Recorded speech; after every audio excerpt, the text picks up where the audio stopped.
Flight సరిపోతుంది sir 217 మంది కదమ్మా.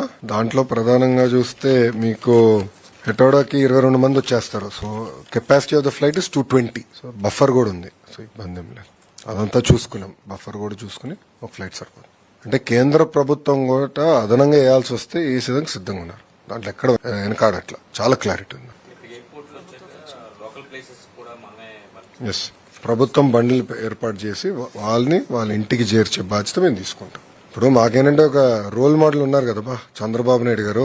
ఇప్పుడు మనం మీరు చూస్తే ఉత్తరాఖండ్ వరదలు వచ్చినప్పుడు బాబు గారు ఎట్లా పనిచేస్తారో మేము అందరం చూసిన వాళ్ళం. సో ఆయన చూసి ఇన్స్పైర్ అయ్యి ఇట్లా చేయాలి, ఇట్లా చేస్తే కరెక్ట్ అనేది మేము చేసుకుంటూ వెళ్ళిపోయాం. వాళ్ళ ఒక మోడల్ ఉంది మాకు, ఆ గతంలో చేశారు, చేసి చూపించారు, మేము అది ఫాలో అవుతున్నాం. సింపుల్. అదే ఉత్తరాఖండ్ అప్పుడు ప్రతిపక్షంలో ఉన్నారు. 2 ఫ్లైట్లు 3 ఫ్లైట్స్ మేము ఇప్పుడు నేను ఎన్టీఆర్ ట్రస్ట్ నుంచి మానిటర్ చేశా. గౌరవ ముఖ్యమంత్రి గారు నేరుగా అక్కడ ఉత్తరాఖండ్కి వెళ్ళారు. వెళ్ళి ఆయన తీసుకొచ్చారు, తెలుగు వాళ్ళందరినీ తీసుకొచ్చారు.